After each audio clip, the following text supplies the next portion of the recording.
Hello, Mayhem Makers. I'm Mindy with Quilting Mayhem, and welcome back to another Mindy's Monday Tips. Today I wanted to demo the Strippy Stars ruler by Creative Grids. This ruler actually is very addictive. It was one I found on our wall that I thought was kind of being neglected, so I thought I would play with it, and it makes this really cute block. I love this, especially with that black background, and I don't do a lot of black, but I'm starting to really like it.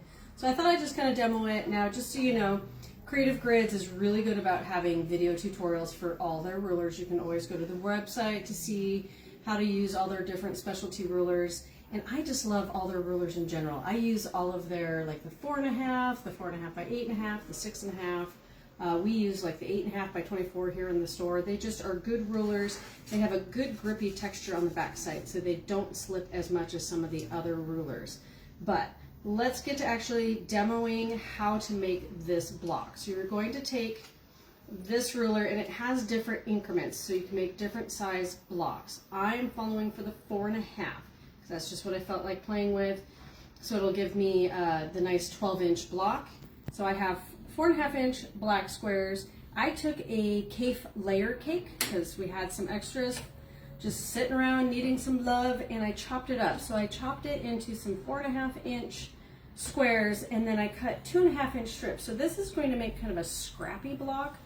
If you want one that's more consistent in its colors, then use regular strips. Just you can cut up fabric at 2.5-inch strips, or jelly roll if you want full collection, kind of scrappy, all kinds of things. But so for this demo purpose, we just have 2.5 by that 10-inch square, and it works great for the scrappiness factor for this block.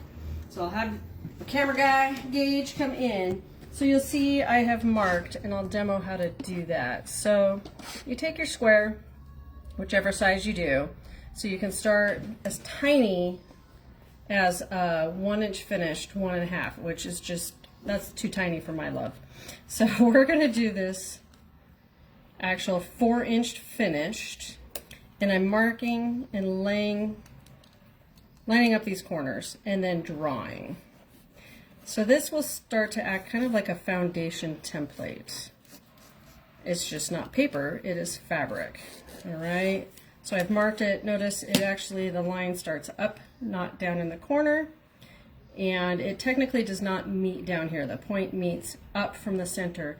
The plus side of this is that when your full block is done, turn that around so we're right side up, you actually will end up with floating points, and it will meet in the bottom, which makes it even better when you start doing that full block, because notice how much room. You don't have to worry about those points meeting at the top, and it still meets in the middle.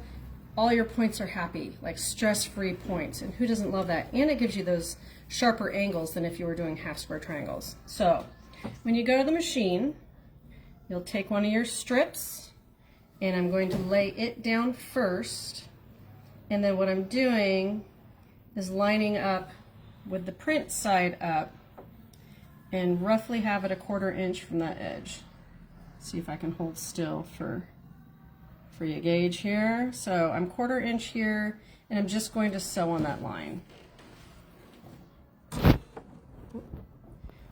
Except for I've got a boot on and fat feet. There we go. And no sewing table.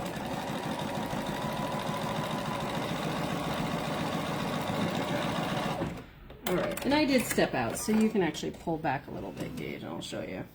And it just folds over like that. All right, so that's what I've done here with this block. I've sewn that strip on, and then what you can do is trim it up. Find your square that I didn't grab out. And I actually was trimming them from the back side so I can line up with this black fabric and just chop that excess off. And apparently this cutter needs a new blade. All right, and that gets you that first half. And then all you do is go back to the machine and do that same technique where I'll then line up on your next strip and sew. And what that will give you is this block. So you'll sew like that where you've sewn on that line, and then open it up press it, which I'm just going to do a finger press here, and then trim it, which for you guys probably looks upside down and backwards. That's the Mayhem way to get that block. It's that easy. I mean, seriously, that easy.